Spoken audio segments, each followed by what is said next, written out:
Welcome to EPG Pathshala. This is your module on selected poems of EE Cummings. I am Shurmila Mojumdar, Associate Professor, Department of English, University of Kalyani, West Bengal. EE Cummings was born on 14th October 1894 and died on 3rd September 1962. He was a representative poet of the 20th century. His poetry is marked by severe satire, irony and parody. He is famous for his typographical experiments in verse. In 1911, Cummings went to Harvard and studied literature. He had his first poem published in 1912 in the Harvard Monthly. His early poetry was marked by the motto of arts for art's sake. His style took a radical turn after his meeting with Ezra Pound. He began using lowercase personal pronoun to indicate technical virtuosity, uniqueness of individual and humility. The onset of the First World War shocked him and Cummings emerged as a social critic. In the last stage of his life, he turned to transcendentalism. Before we proceed to individual poems, I would just like to remind you that Cummings was almost a contemporary of T.S. Eliot. And if you remember Eliot's run-up to the Westland, the First World War, it will be easy for you to relate Cummings' reaction to the devastation of the First World War and how it embittered him, and exactly almost in the same way T.S. Eliot also responded to the ravages of the First World War.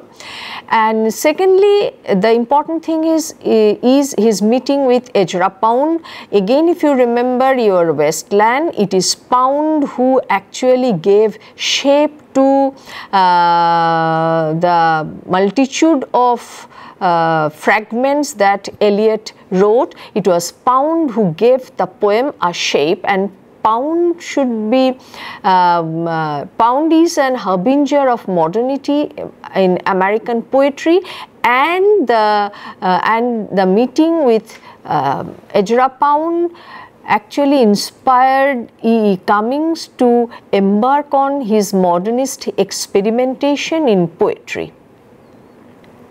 20th century was an age of chaos and turmoil ushered in by the onset of the First World War. It was an age where, in the words of W.B. Yeats, things fall apart, the center cannot hold.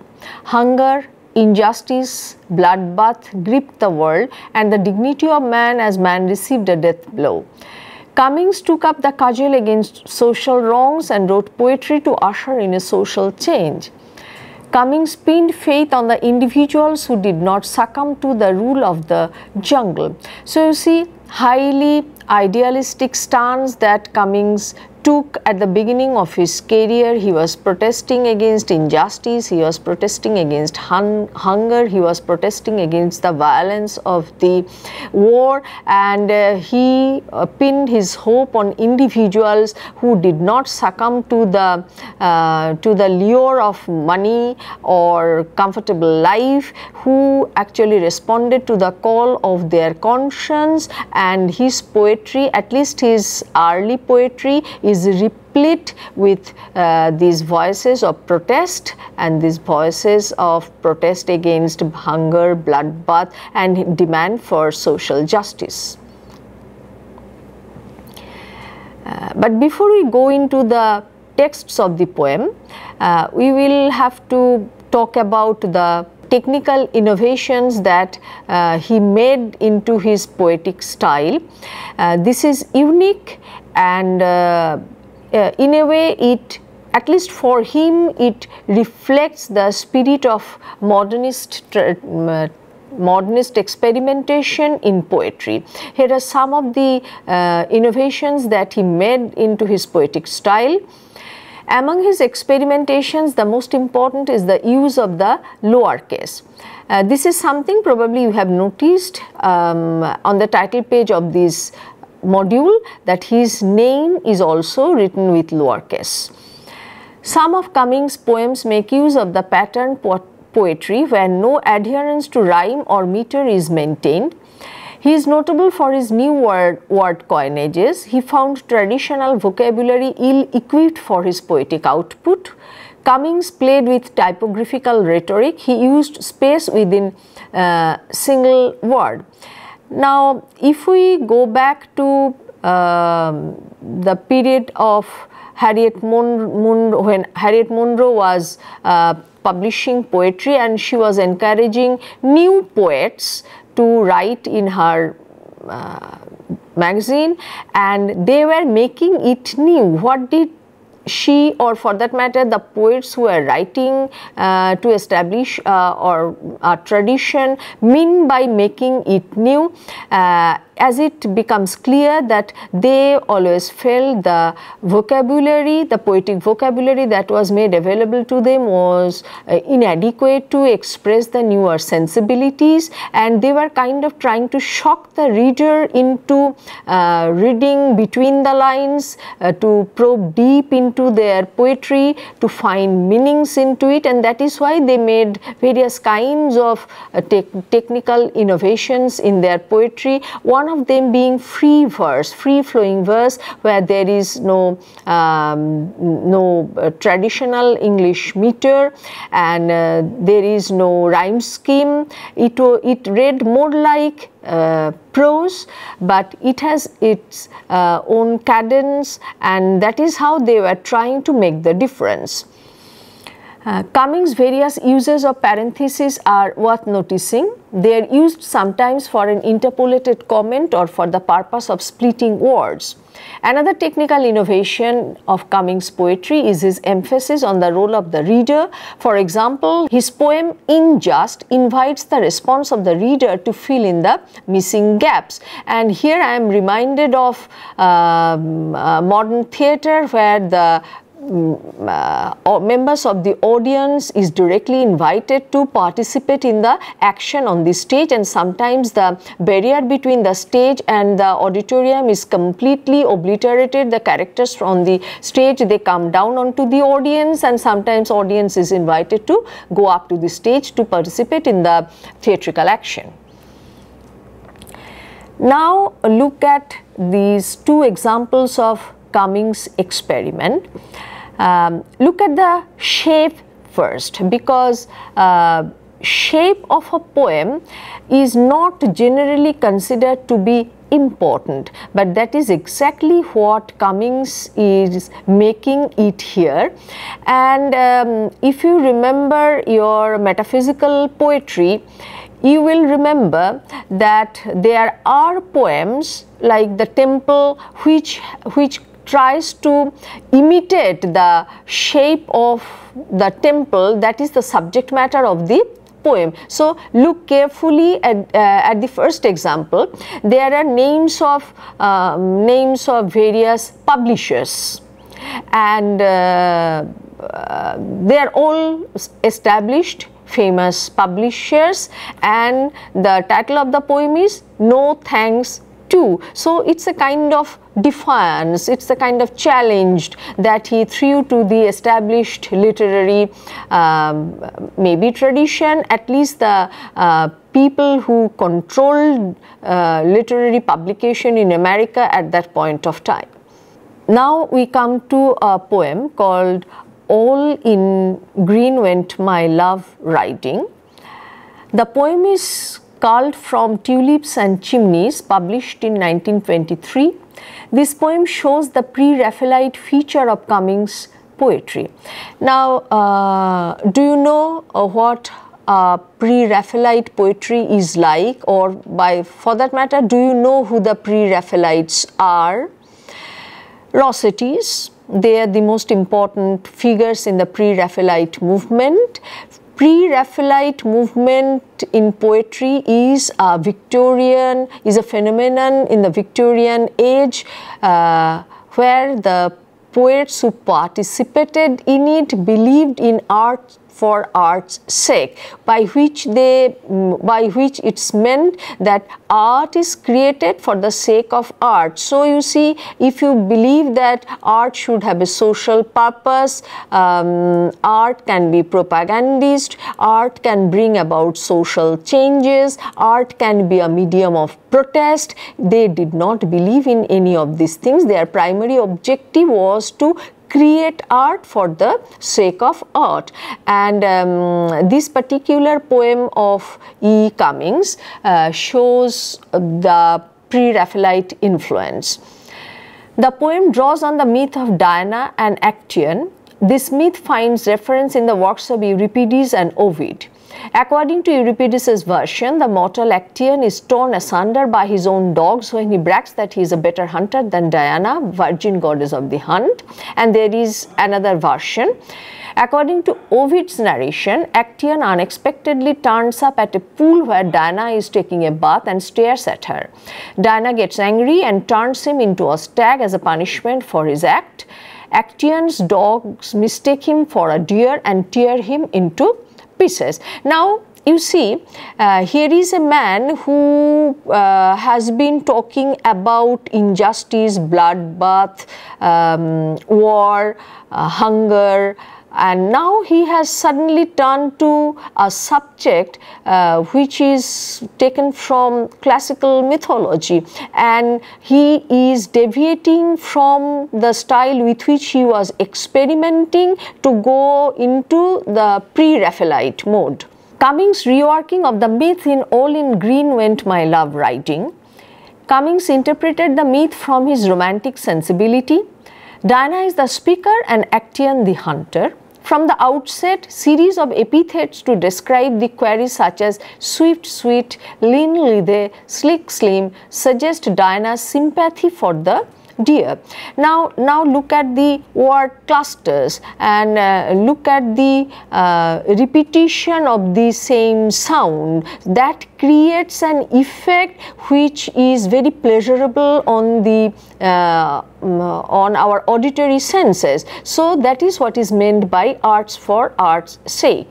And come to, and you know, these word clusters, not only they are very pleasant on our auditory senses, they also conveyed a sense of being sometimes being sweet, sometimes being smooth, sometimes being slim, because these descriptions are automatically, the sense that is contained in these descriptions are automatically transmitted to the reader.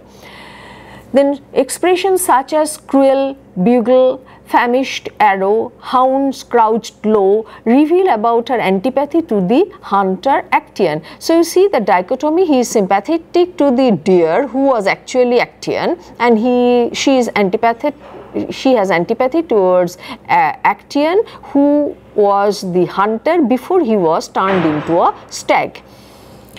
Four-tailed stags at a green mountain, the lucky hunter sang before shows, the pride of Actaeon that compelled Diana to change him into a deer.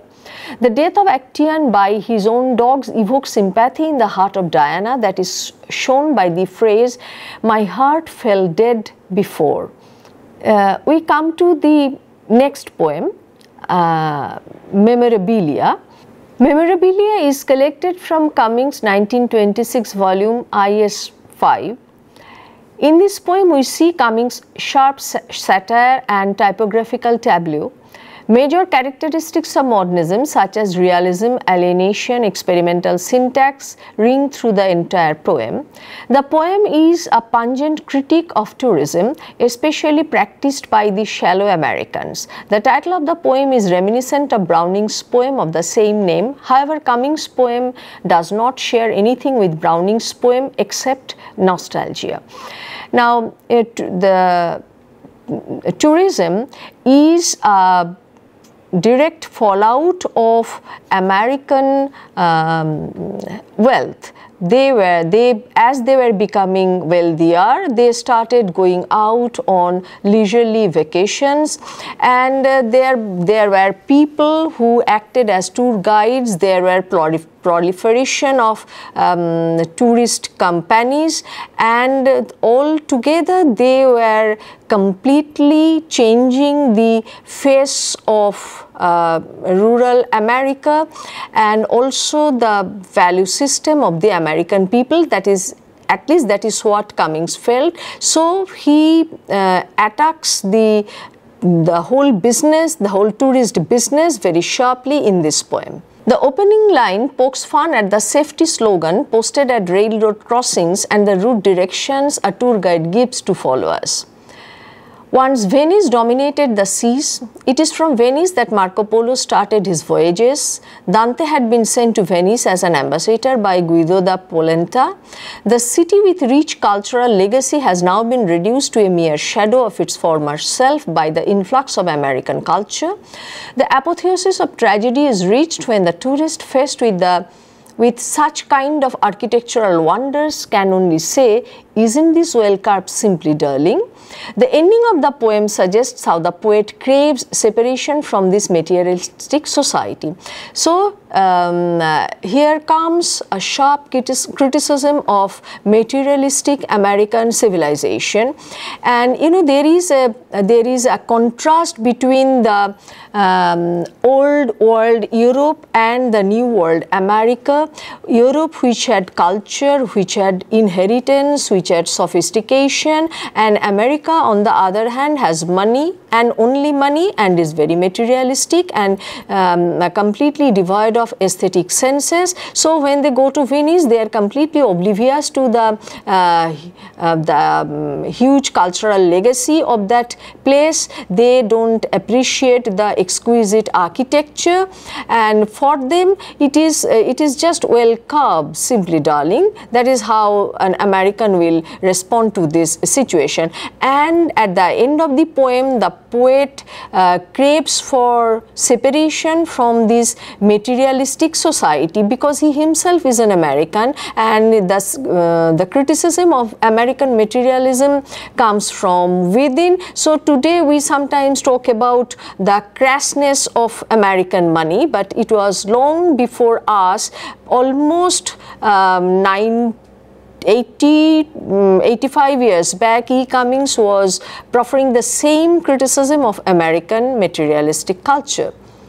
In this poem, the poet alludes to Dante's Divine Comedy, Miss Howe's battle hymn of the Republic, to show how the present is at loggerheads with the past.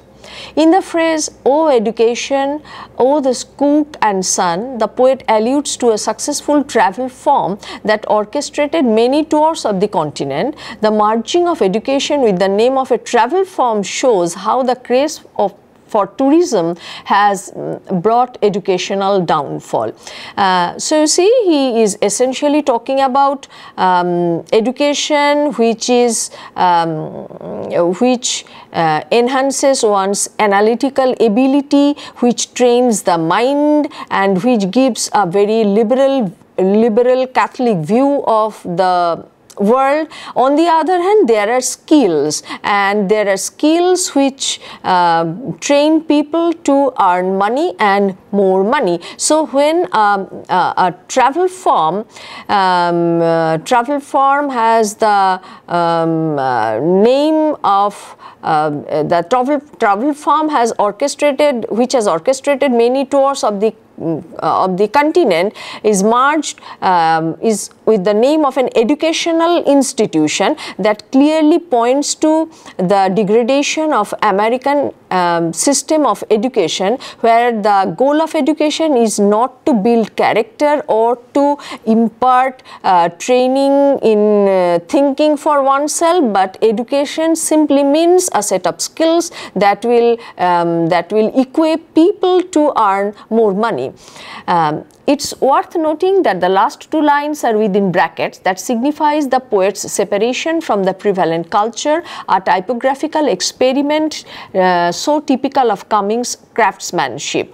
So you have to read the poem, you have to see the poem on print to know that in the last two lines they are within bracket, and in the first reading it may seem that it is idiosyncratic, but actually it is not idiosyncratic. It's a very powerful statement on the part of the poet that though he is an American, he doesn't want to belong to this crass materialistic culture of America, and that is how he has indulged in some kind of a typographical experiment to show that he is outside the purview of this materialistic culture. The next poem is I Sing of Olaf, Glad and Big. The poem is collected from Cummings' Anthology W. Cummings had experienced the wartime violence and recorded it vividly in his experimental novel, The Enormous Room. In this poem, he also gives us a snapshot of the ravages of war. As a votary of individualism, Cummings was shocked to see how individual rights were infringed during wartime. Now, you remember from your earlier modules that America is a country which championed the cause of the individual. It's a country which strongly advocated individualism, and if you also remember the English poets of the First World War, how they were conscripted young boys who were sent to these trenches where they died, and the possibility of their genius was never realized, then you know what Cummings actually felt about the ravages of war. It's not only the physical destruction of buildings or people, lots and lots of people were killed, but it was also infringement on individual rights, whereby young boys were killed, their talents were never realized, and the whole national life was regimented beyond, whole national life was regimented, which was totally unacceptable to him. The poem I Sing of Olaf, Glad and Big is about a man who is a strong pacifist and refuses to go to war. A colonel takes him away and tries to convince him to go to war, but he refuses to comply. He is tortured yet still refuses to go to war. He does not resist the torture but takes it, merely accepting what they are putting him through and not doing anything to prevent it. He doesn't fight back physically but fights back by staying true to his beliefs and not giving in to them. Eventually they gave up on him and left him to die, as he would not agree to go to war whatever they put him through. He still refused and stuck by his beliefs. The narrator of the poem finishes by praising him, saying how he is brave and pure. It is indicated that he is braver than those who did go to war to fight for their country, as not only did he endure physical pain, but he went through the emotional trauma of being referred to as a coward and being made to believe that he is letting his country down. He did not die what was seen as a hero's death. He was not after honor. He was merely staying true to what he saw to be right. Now, you know, the rhetoric of warmongering, he strongly criticized this rhetoric of warmongering and how the whole discourse rendered people who were strong enough to advocate peace, rendered them cowards at the whole world, as if the whole world looked at them. They were cowards. They didn't have the courage to go to the war. Now you see, what is courage? To go to war and mindlessly kill people, or to decide to stick to one's belief, come what may, and decide not to kill people mindlessly. So you see, this is a huge discourse which is very relevant today, as it was relevant when Cummings wrote this poem. Brackets are used after the colonel is mentioned in this poem. Trig West Pointer most succinctly bred. This is giving us an idea of the social status of the colonel and implies that he is a rich man. It also, however, likens him to an animal. The term bred is usually used when making reference to animals and not people. I am immediately reminded of the first scene of Shakespeare's King Lear, when the Duke says that, well, his upbringing was at my charge. So look at the animal imagery that he used for his biological son, who was conceived and delivered outside wedlock. There is a rhythmic pattern to the poem which makes it flow more, making it more likely to be remembered and easier to read. We have already talked about free verse as part of the experimentation of modernist technique. The poem is split into differently sized sections. It appears as if they are divided into different parts depending on the main topic of the particular section. For example, the part about the president is set out in a section of 4 lines, yet when the topic changes to that of what the narrator hopes to see when he dies, a new section has been formed separate to the part about what the president did to Olaf. So you see, the division was according to the importance of the topic as was conceived by the poet. So if the poet considered that that the topic was important enough, he devoted more lines to it, and if he thought the topic was not important, he just restricted himself to 4 lines. The final line of the poems contains a colon which makes the reader of the poem pause. It almost as if it slows the poem down as it finishes and makes you think more about the meaning of the final line. It makes you think about whether you agree with the narrator or not about his view of Olaf's bravery. So you see, this is again a stylistic experimentation that will provide a cue to the reader. So the colon, which is a kind of pause, so the reader is goaded to pause and think, and probably think over and over again about the validity of the president's action, the colonel's section, and Olaf's action, and go all over in his mind about the discourse of warmongering. The next poem is Somewhere I Have Never Travelled Gladly Beyond. The poem is collected from the anthology W. This poem shows Cummings' departure from his social themes such as critiquing the social wrongs. This poem shows the transcendental qualities of Cummings' verse. Cummings believes that ultimate truth cannot be quantified or proved but only perceived by the imagination or intuition. So you see, there is a major break from social critiquing. He is going over to transcendentalism. The opening stanzas of the poem suggests the intangible nature of love. The poet had never experienced such kind of love before that cannot be felt by touch. His 5 sense organs are ill-equipped to reveal the extent of his love. In the second stanza, the poet turns upside down the prevalent fashion of comparing his beloved to a flower. Instead, Cummings compares himself to a rose and his lover to spring. Just as a flower is germinated, so does the poet rejuvenate by the spring-like warmth of the beloved. I think there is a subtle suggestion of the exchange of gender roles here. The third stanza describes how the poet likes to be directed by the wish of his lover. Or, if your wish be to close me, I and my life will shut very beautifully. The adverb beautifully suggests that the poet has no complaint against the acts of his lover. The fourth stanza is rich in transcendental metaphors that lend the poem a touch of complexity. The poet tells unequivocally that the experience gathered by the 5 senses pales into insignificance in comparison to the experience gathered by transcendental love. In the final stanza, the poet writes that all his attempts at describing the exquisite nature of love ultimately prove futile. The nature of transcendental love beggars description. The line, only something in me understands the voice of your eyes is deeper than all roses, suggests that the experience of it cannot be depicted but only be felt.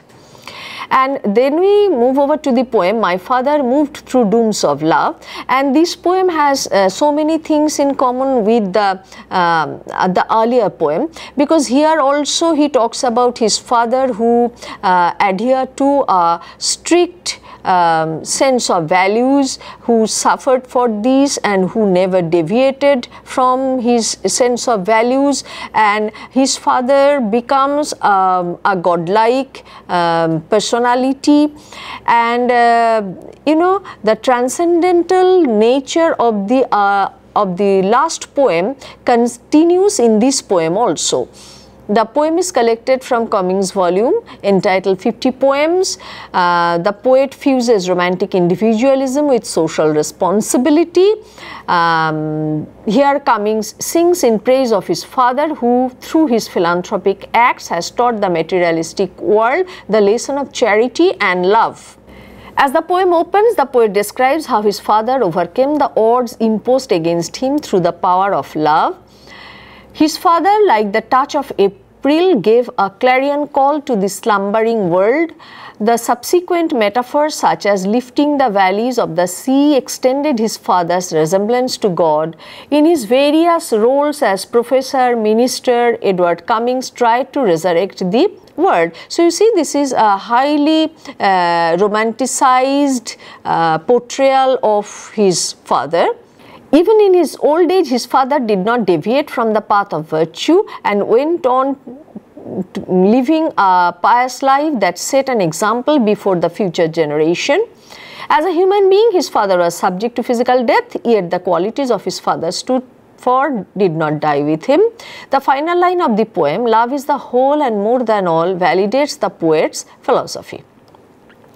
So we come to the end of this module, and you have been exposed to a very important poet of American literature who has diversified into various kinds of poetry, if I may say so. He has experimented with stylistics, he has experimented with coinage, he has experimented with the shape of the poem, and he has written mainly about social injustices. He has protested against the savagery of the First World War. At the same time, he could come back to transcendentalism, which is a philosophy that preaches love, that preaches peace, and he could write about his ideals in poems, one of which is dedicated to his father. So you can see his range. Thank you.